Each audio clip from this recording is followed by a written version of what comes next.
kawan Inspirasi Prabu dimanapun Anda bisa mendengar dan menonton dan melihat acara kami pada sore hari ini di studio Alam Inspirasi Prabu. Sangat sungguh beruntung sekali bahwa studio Alam kedatangan dua orang tokoh yang sangat luar biasa yang selama ini kita selalu bicarakan.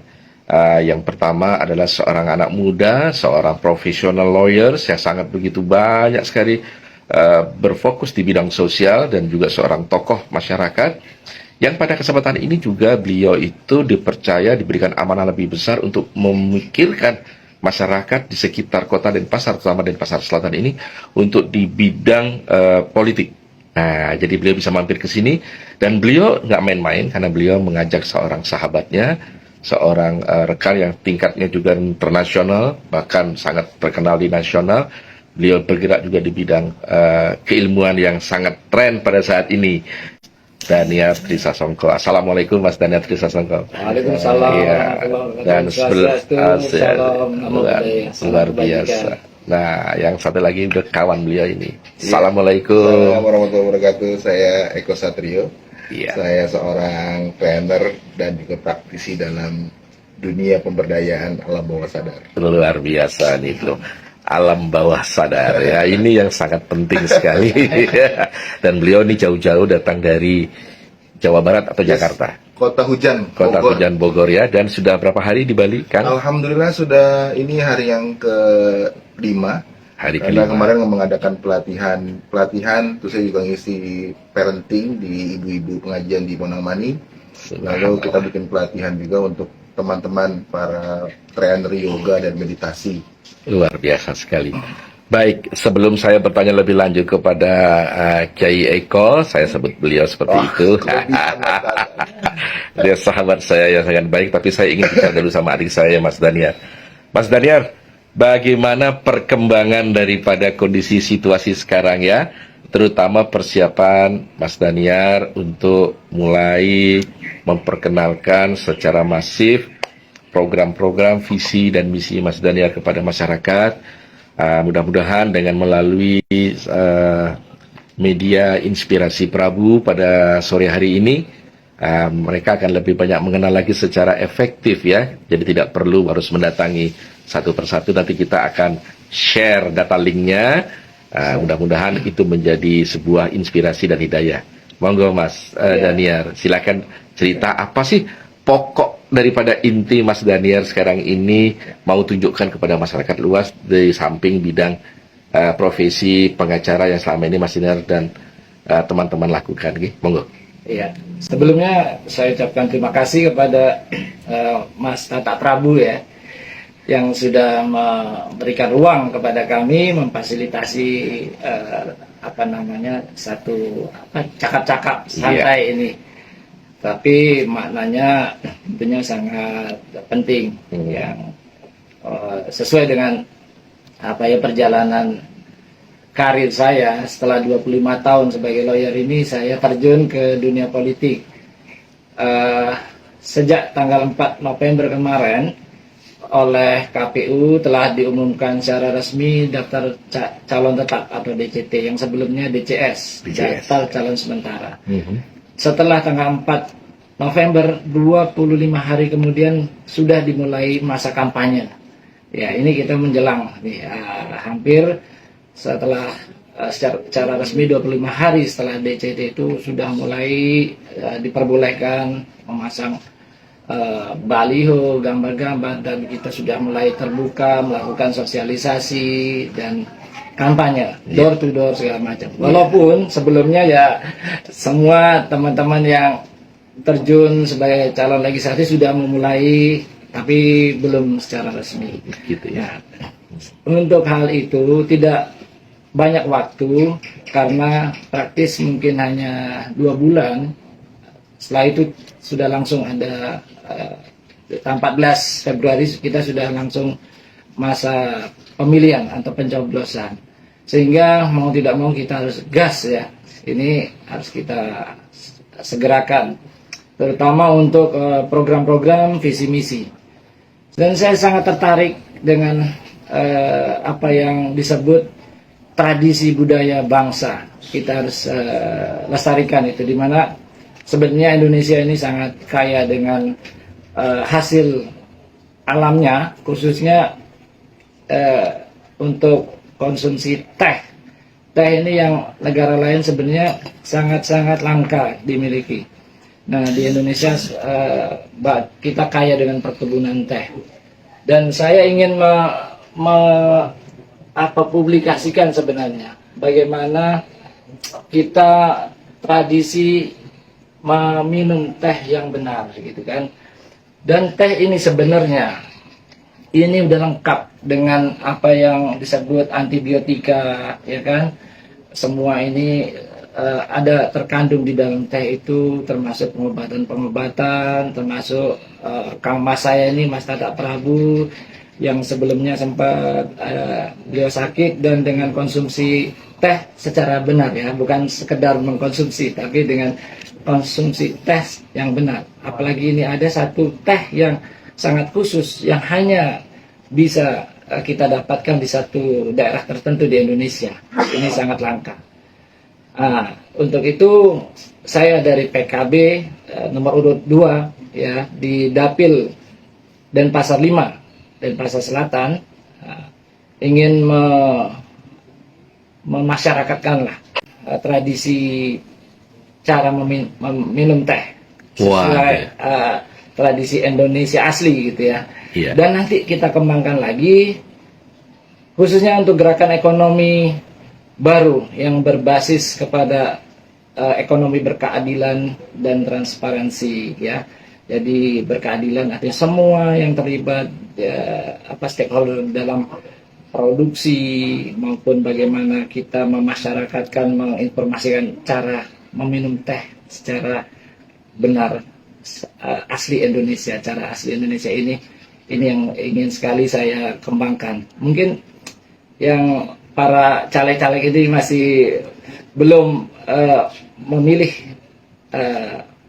promosi atau kampanye yang seperti hal ini. Walaupun saya sendiri disiplin ilmunya adalah sebagai praktisi hukum, namun sekarang saya terjun di politisi, harus ke semua lini kehidupan masyarakat harus kita kembangkan juga, yang mana untuk kemaslahatan seluruh umat manusia, khususnya warga masyarakat di Kota Denpasar. Gitu, Mas Tata. Wah, ini luar biasa. Artinya tidak ada skenario, tidak ada rencana, tidak ada pembicaraan sebelumnya dari apa yang beliau bicarakan. Ketika Anda menonton dan melihat siaran kami ini, media Inspirasi Prabu adalah media disruption yang tugasnya adalah menyampaikan sebuah ide-ide atau inspirasi sebagai golden bridge atau jembatan buat para pendengar, kawan sekalian bisa melihat lebih jauh siaran ini dan bisa mengambil inisiatifnya. Terus terang, baru kali ini saya bertemu dengan seorang calon senator yang datang ke studio Alam Inspirasi Prabu, dan belum pernah satu pun saya mendengar mereka berbicara masalah hilirisasi budaya. Sebuah keterampilan baru akibat daripada perubahan yang dikenal dengan back to original movement, kembali ke asal, kembali ke alam. Bagaimana ketika Kiai melihat dan mendengar saudara kita ini tiba-tiba berbicara masalah hilirisasi budaya, salah satunya cara minum teh. Nah, kenapa saya bilang itu? Karena Indonesia ini dikenal sebagai negara penghasil teh terbaik dunia, tapi mohon maaf nih Kiai, bangsa kita tidak mengenal budaya minum teh. Yang mereka lihat adalah budaya minum kopi. Nah, nggak salah juga sih, tapi alangkah naifnya kita sebagai negara yang dikenal dengan industri teh terbaik dunia, mestinya masyarakat mengenal budaya minum teh. Kenapa kita bicara ini? Karena sore ini kita sebenarnya acara cakap-cakap sambil minum teh nih Kiai, iya kan? Tapi nggak nyangka nih beliau bicara masalah program itu Kiai. Nah, jadi bagaimana Kiai aku menanggapi ini dengan apa yang selama ini sudah Kiai lakukan? Karena Kiai ini bicara masalah belief system ya, rahasia manusia ya. Silakan Kiai. Pertama gini, Mas Tata, terima kasih banyak Mas Tata, Pak Jedania. Saya harus manggil beliau, manggilnya Pak Dewan. Senator. Saya ingin mempopulerkan istilah KI. Karena kenapa Mas Tata? Karena dulu di zaman kita, di zaman Bumi Putra, orang-orang yang dipanggil Ki itu adalah orang-orang intelektual. Ya. Ki Mangunkusumo, Ki Hajar Dewantoro, Betul. dan Ki itu adalah merupakan bahasa Sanskerta yang diartikan sebagai lelaki dewasa. Betul. Tapi hari ini degradasinya terjadi bahwa Ki itu dipakai orang-orang yang biasanya bakar menyan, bakar dupa. Nah ini kok aneh, bangsa ini kok aneh. Kok istilahnya sampai ada pemerosotan gitu loh. Padahal dulu Ki itu merupakan salah satu titel kebanggaan orang-orang yang memiliki sebuah intelektualitas. Dan itu yang mungkin hari ini bangsa ini tidak pernah mau menghargai karyanya dan apa yang ada di bangsa ini. Termasuk teh. Teh ini kan kalau kita hari ini kita bicara tentang kopi, padahal kopi masih banyak perdebatan, apakah ada yang dari Timur Tengah lah, ada yang inilah, ada yang segala macam. Dan budaya minum teh ini ternyata di Indonesia hampir punah. Padahal teh ini adalah minuman para ratu-ratu, para raja-raja yang tidak pernah diekspos. Dan kok ada filosofinya membuat teh.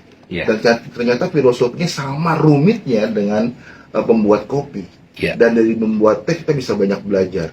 Bagaimana caranya menghormati alam semesta. Bagaimana kalau pengen menyajikan teh ternyata airnya juga harus ada caranya.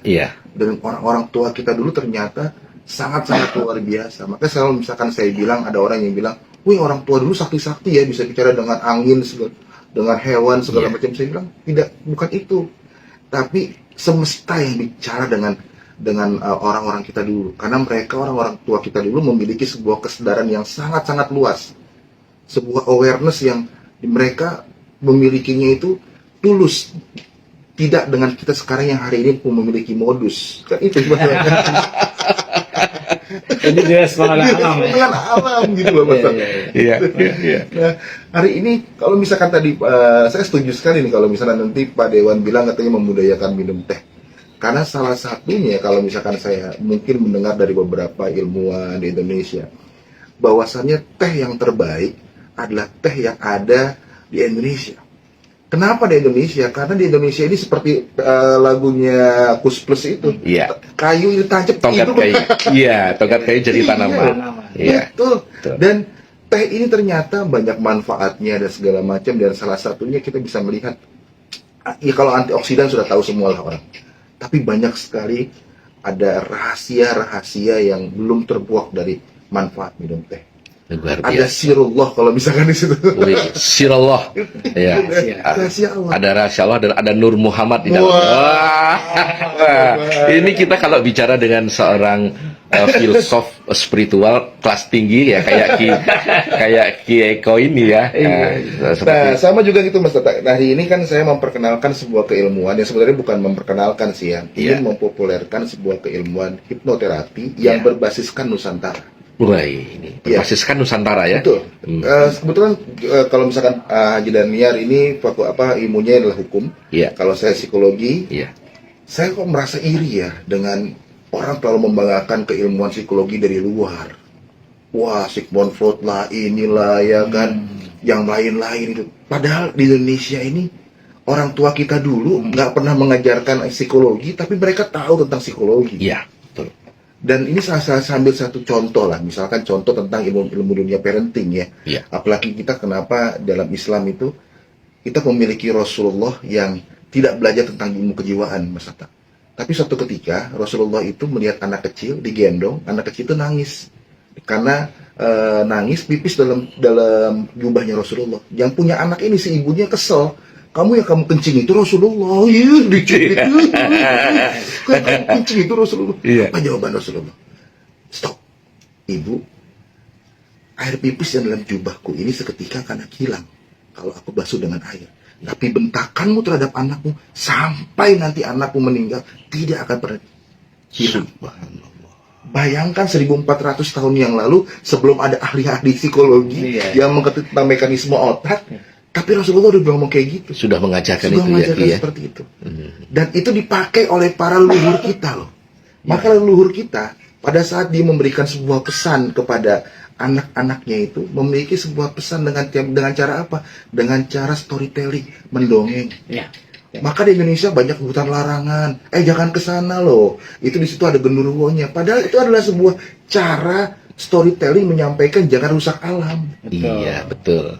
Dan ternyata leluhur kita sangat luar biasa. Iya, betul. Dahsyat sekali. Dan makanya kenapa kami punya sebuah gerakan, Mas Prabu, Pak Dewan, yaitu Quantum Hypno Nusantara. Wih, ini. Pelajaran tentang alam bawah sadar dengan pendekatan-pendekatan yang ada di Nusantara. Nah, ini menarik karena kita ditonton dengan dua tokoh juga ini ya. Ada Ibu Sugesti, ini Mbak Siti dari komunitas Sukses Berkah Community SPC. Lalu ada Mbak Dewi Sulistiawati. Selamat menonton sore hari ini kepada dua tokoh kita. Nah, ini ada juga pertanyaan, bagaimana metode yang akan diberikan oleh Ki Eko terhadap materi tadi, kemudian bagaimana berkelanjutannya secara efektif, terutama sangat bagus sekali kalau dikolaborasikan dengan program daripada senator kita ini, Mas Daniar, yang sangat mengedepankan daripada rahasia alam, terutama dari budaya, karena budaya itu kan sekarang dipakai ya, namanya hilirisasi, restorasi budaya. Nah, budaya itu macam-macam. Salah satunya tadi yang dikatakan oleh memilih untuk ini fokus kepada budaya cara meminum teh. Nah, salah satunya budaya minum teh ala Indonesia. Ala Indonesia ya. Tapi dan ini ada kaitan sama budaya Hypno Nusantara. Nah, itu ini dia. sama-sama. Nusantara tadi ya. Iya. Dan bicara Nusantara tadi Niki, kita mesti tahu bahwa di luar sana dunia itu mengakui bahwa negara-negara hebat di zaman dulu itu adalah kiblatnya kepada Nusantara. Yes, setuju. Iya kan? Nah, sekarang dengan pertanyaan tadi Ki, silakan Ki. Bagaimana hubungannya? Saya tambahkan sedikit Mas Tata. Ya. Di Indonesia ternyata teh itu bukan hanya sekedar diminum, tapi ada beberapa praktisi-praktisi keilmuan Nusantara yang menggunakan teh sebagai alat untuk apa? Untuk menentukan sifat, untuk menentukan ini ada pencuri hilang kemana, menggunakan metode teh. Dan itu real, dan sekarang masih ada. Kalau misalkan kita melihat di beberapa tempat khusus di Bali, ada beberapa praktisi yang melihat karakter orang itu, ini sanguinis, ini melankolis dari teh.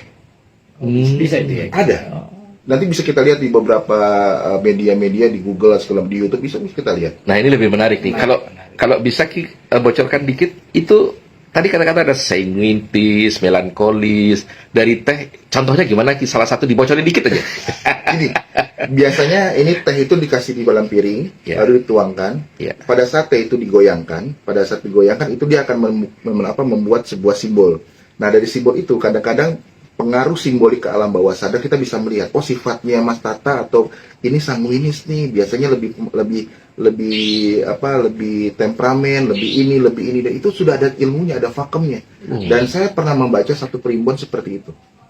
Bayangkan primbon yang selama ini diharamkan oleh orang-orang zaman sekarang, dianggap sebagai kitab mistik, tapi membahas tentang hal yang hari ini terjadi. Maaf saya potong, itu bukan tahayul, itu kan ilmiah kan? Ilmiah. Namanya gini, makanya ada dalam Jawa namanya ilmu titen.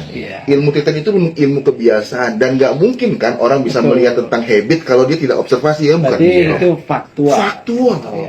Hari ini kan kita terjebak dengan zona yang dibodoh-bodohi tapi sok pinter gitu. Kalau ilmiah berarti tidak melanggar dong ajaran agama. Tidak melanggar. Bedakan, makanya kalau misalkan saya bilang dengan Gus Dur itu saya sepakat. Bedakan antara agama dengan budaya.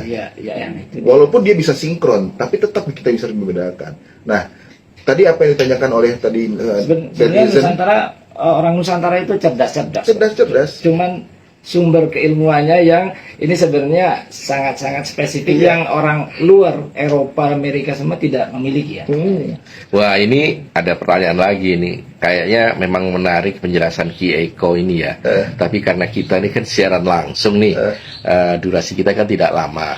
Ada permintaan kalau bisa reguler kita bicara jarak jauh sama Ki Eko, walaupun posisi Ki Eko nanti ada di Bogor dan di sini, kira-kira bersedia tidak ya? Siap, Ustaz. Kalau misalkan disuruh sama Profesor siap saya. Saya tambahkan sedikit tadi, Mas, yang terlupa dengan Mas Dian. Ini menarik. Kalau misalkan kemarin kan kita punya kelas dengan para praktisi yoga, meditasi, dan dengan budaya minum teh ini mungkin kita bisa jadikan salah satu kelas nanti di kelas berikutnya, yaitu tentang bagaimana kita bisa memberikan pesan alam bawah sadar dengan minum teh. Luar biasa. Dan ternyata minum teh ini bisa membuat kita menjadi tambah relaksasi.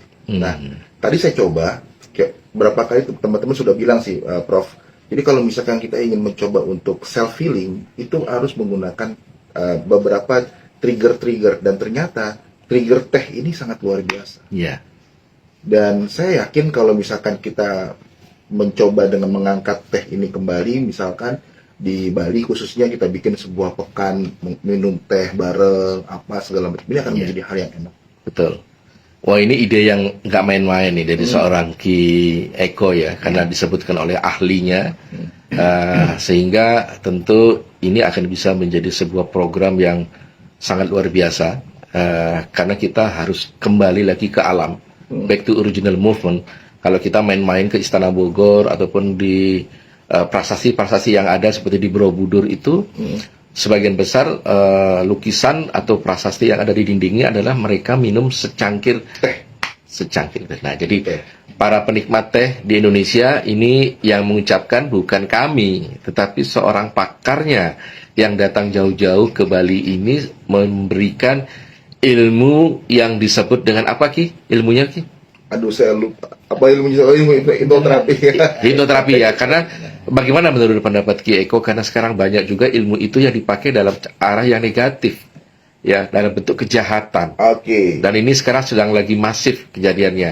Nah, bagaimana menurut Ki untuk meluruskan itu? Makanya gini, kalau misalkan yang namanya ilmu itu bersifat netral, the man behind the gun. Senjata itu untuk perdamaian, tapi hari ini kita bisa melihat senjata itu dijadikan sebuah malapetaka. Jangan salahkan ilmunya, tapi salahkan manusianya. Nah, sumber daya manusianya yang hari ini kita pertanyakan. Banyak kita belanja di luar sana, kalau misalnya orang yang ketepak, hilang ingatan, lalu dianggap itu adalah hipnosis, itu hipnotis. Bukan, itu bukan hipnotis. Sekali lagi itu hanya cara dan trik yang menggunakan metode hipnosis.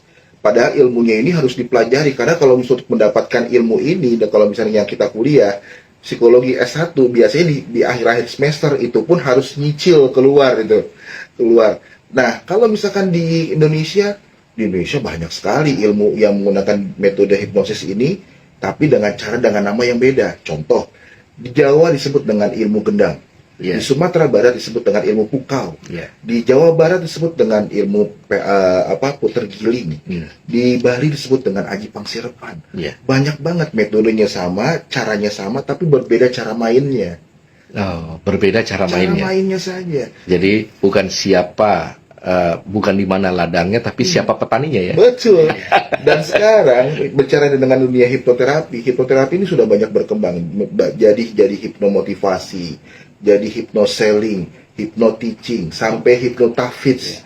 Untuk hafal Quran itu sudah menggunakan metode dengan hypnotafidz. Luar biasa. Itu yang kemarin almarhum Syekh Ali itu sudah mulai menggagas itu bersama dengan Ustaz Yusuf Mansur waktu itu kalau nggak salah. Itu sudah dipakai. Karena ternyata saya pada saat belajar ini dulu saya tidak berpikir ilmu apa sih, nggak jelas. Saya baru sadar ternyata mana mungkin sih Tuhan yang segala maha menciptakan manusia biasa-biasa saja. Ada rahasianya ternyata yang membuat iblis itu iri terhadap kita, yang tidak mau sujud dengan kakek kita Adam. Padahal kurang apa iblis? Ternyata yang dia irikan adalah ini, otak dan perasaan. Maka kalau di Indonesia, di tanah Jawa, orang-orang yang sudah bisa mengolah cipta, rasa, dan karsa, dia akan menjadi seorang yang linui. Nah, daya lindungi. Daya lindungi. Orang-orang kita kan menganggap daya lindungi itu yang bisa nangkep setan, yang bisa ini. Bukan itu. Daya lindungi itu adalah memiliki sebuah kecerdasan yang sangat luar biasa. Wah, ini luar biasa nih, Mas Daniar. Karena yang bicara ini sarjana sosiologi psikologi loh ya. Jadi sampai beliau bisa menafsirkan kayak begitu. Ini menurut Mas Daniar dari sisi program visi dan misi Mas Daniar besok nih sebagai senator, kira-kira bisa nyambung nggak ini Mas? Karena ada yang hilang, rantai yang terputus kayaknya di ilmu pendidikan kita. Ya. Ada perasaan minder, ada perasaan nggak percaya diri, ya. Terutama kalau kita ketemu dengan teman-teman asing. Yes. Iya kan? Padahal kita tadi Ki Eko mengatakan kita dahsyat sekali. Nah, gimana Mas Daniar? Ya justru itu saya dengan ini secara resmi saya nyatakan bahwa saya mengajak beliau, guru saya juga ya, untuk bergabung bersama saya dalam melangkah memperjuangkan kepentingan masyarakat di Kota Denpasar ini, khususnya kami ingin mengkombinasikan lah, di mana kita mengangkat tradisi budaya. Yang pertama adalah cara minum teh ala Indonesia, dan beliau ini sangat expert di bidang hipnoterapi, ya. Beliau bisa optimalkan apa itu kecerdasan alam bawah sadar, ya. Saya sangat tertarik karena untuk membangun SDM, ya, supaya bangsa ini bisa maju adalah membentuk karakter building. Nah, beliau memiliki kemampuan untuk itu. Saya juga ucapkan terima kasih kepada Ki Eko.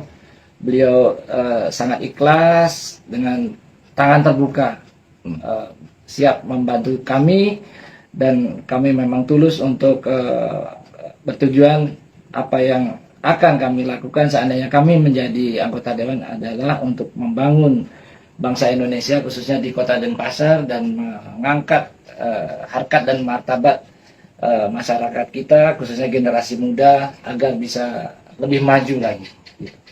Iya, Ki Eko, sebelum kita akhiri wawancara kita ini, ada pertanyaan, apa yang memotivasi Ki Eko sampai jauh-jauh datang ke Bali, mensosialisasikan ilmu yang sangat mahal ini kepada banyak orang, bahkan ada kalangan spiritual, dan juga ada beberapa kalangan profesional.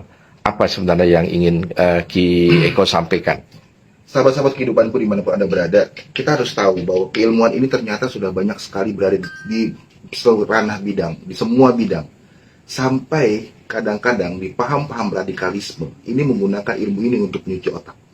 Bagaimana dia bisa memberikan pesan terselubung yang masuk ke dalam alam bawah sadarnya, lalu melakukan sesuatu hal-hal yang tidak-tidak. Kita lihatlah banyak belajar kita dari Indonesia, banyak belajar kita dari Bali. Mereka menggunakan ilmu ini. Dan ilmu ini dulu adanya hanya di kalangan hotel-hotel berbintang 5 dengan harga yang jutawan, lalu tidak ada yang bisa mempelajarinya. Nah, hari ini saya coba bangkit masuk ke kalangan pondok pesantren, saya masuk ke kalangan gereja, saya masuk ke pura untuk memberikan edukasi seperti ini. Karena kenapa tadi berkaitan dengan pertanyaan tadi Prof. Prabu. Kenapa bangsa kita minder dengan melihat bangsa lain? Lihat, yang kita minder itu adalah kenapa kalau misalkan dari dulunya kita dijajah oleh Belanda, kita dianggap sebagai Highlander. Iya. Itu sebagai sebuah hal yang sama persis seperti apa yang dilakukan oleh para pawang-pawang gajah di Thailand. Mereka dari kecil gajah itu dikasih rantai kakinya, terus menerus dikasih rantai, tidak pernah putus. Apa yang terjadi sampai dia besar, tumbuh besar, sang gajah badannya sudah besar, itu menganggap rantai itu sangat keras. Dan ini yang disebut dengan penjara pikiran. Hari ini Indonesia, saya katakan, kita sudah merdeka secara fisik, secara penjajah. Tapi ada penjajah-penjajah yang sekarang masuk ke otak-otak kita, ke pikiran kita yang tanpa kita sadari. Yang disebut dengan Highlander tadi ya. Yes. Nah, Mas Daniar, ini menarik. Wah, ini kalau kita teruskan lagi akan seru ini ya. Ya. Asik. Tapi begini Mas Daniar, kita kan baru saja selesai memperingati Hari Pahlawan ya Mas Daniar ya. Nah, 10 November ya. Di mana ketika itu Belanda dengan membonceng sekutu ya, dengan nama Nika, dia ingin menjajah kembali di Indonesia dengan berbagai macam cara, kan begitu ya.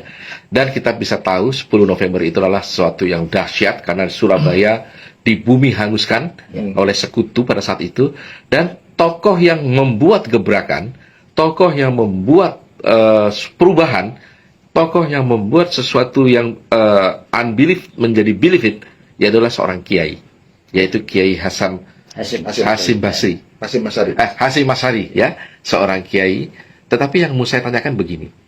Pada waktu itu kan beliau hanya bersenjatakan apa adanya ya, bambu runcing dan apa adanya melawan tentara internasional yang lengkap. Ya. Dan kenapa kita bisa menang? Nah, itu kan, kok kita bisa menang?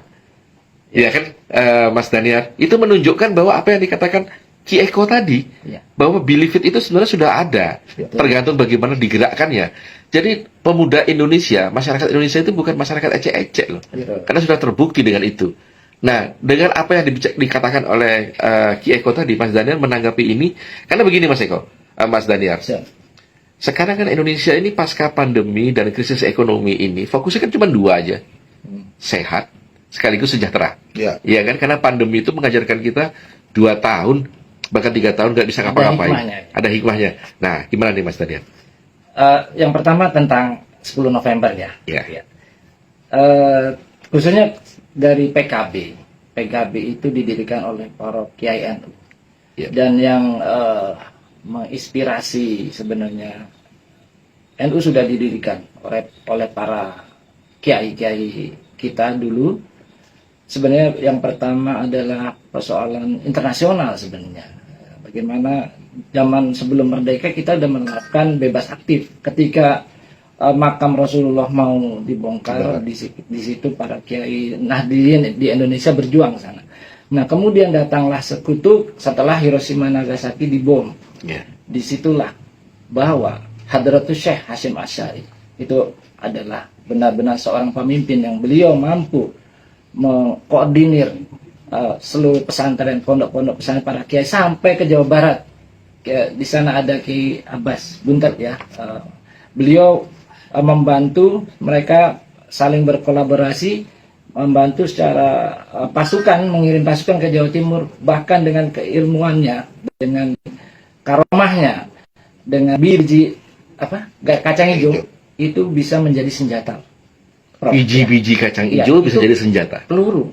Mereka punya senjata, kita tidak. Tapi dengan biji-biji itu yang bisa meledak seperti granat, itu luar biasa kemampuan secara karomah. Dan dengan diumumkannya sekian puluh kilometer radius, semua tukang beca, pedagang asongan, semua itu angkat senjata untuk melakukan perlawanan terhadap sekutu. Klimaksnya, Jenderal Malabi tewas dengan keikhlasan santri Hadratus Syekh Hasyim Asy'ari yang beliau adalah santrinya. Dengan bom bunuh diri, beliau melakukan seperti kalau di Jepang kamikaze lah. Tapi hasilnya adalah jenderal. Semua heboh itu di Eropa. Inggris, negara adik kuasa, jenderal menjadi korban. Dan serangan ke Surabaya tidak berhasil dilaksanakan. Nah, itu menurut saya kekuatan Indonesia yang luar biasa, yang merupakan kontribusi dari santri-santri kita dan kiai-kiai kita tentunya ya. Luar biasa. Nah, ini Prof. Tata, saya sampaikan bahwa saya melakukan kolaborasi ini dengan beliau adalah expert di bidang hipnoterapi, dan ide-ide dari Prof. Tata juga bagaimana mengangkat budaya minum teh ini adalah sesuatu yang luar biasa bagi saya. Ide ini akan saya angkat untuk saya perjuangkan atas nama saya PKB ya, untuk memperjuangkan kemajuan untuk Denpasar ke depan. Saya ucapkan terima kasih atas kesediaannya untuk membantu bagaimana saya bisa berkampanye. Mudah-mudahan bisa berhasil untuk mencapai di pemilihan legislatif dan memenangkannya gitu. Amin. Memang itu harapan kita, Senator, karena tidak banyak senator yang mau berbicara masalah hilirisasi budaya, apalagi dengan keilmuan Nusantara dari seorang sarjana psikologi seperti Ki Eko ini. Amin. Terima kasih atas kehadiran Senator dan Ki Eko jauh-jauh ke studio Alam Inspirasi Prabu. Dan pada kesempatan ini juga saya ucapkan terima kasih kepada Bapak Dewa Widana yang juga setia dengan gadgetnya menonton kami, Beli Dewa. Asunggara, Semeton Titiang sudah bisa aktif selalu bersama kami Inspirasi Prabu. Demikian juga dengan Ibu Kasmawati yang juga tetap setia, dan Mbak Siti, SBC, serta Ibu Dewi Sulistiawati. Matur nuwun, matur suksema. Demikianlah apa yang sudah kita bicarakan secara singkat. Nah, ini ada pertanyaan. Ki Eko bersedia ya untuk menyampaikan lagi secara berkala apa yang menjadi ilmunya dan di mana melatihnya. Bagaimana cara melatihnya? Gratis enggak katanya itu ya. Kalau tempat kemarin dilaksanakan di kantor saya. Nah, di mana kantornya, Mas? Di Jalan Tukat Balian nomor 391 Sidakarya. Kantor pengacara itu? Ya, bisa digunakan untuk kegiatan seperti ini. Kemarin juga sudah dilaksanakan. Kalau ke depan ada, ini kantor saya sangat terbuka untuk kegiatan hipnoterapi ala Nusantara ya. Yap. Hipnoterapi Nusantara. Ya. Dan harganya terjangkau. Karena gini, kita akan mencoba bukan pengen mengejar ke apa uangnya. Kita tidak mengejar profitnya, tapi kita akan mengejar bagaimana orang bisa mendapatkan edukasi. Nah, ini. Karena hari ini Indonesia sebenarnya tidak pernah kurang dengan orang-orang pintar. Ya. Tapi hari ini Indonesia kurang dengan orang-orang yang benar.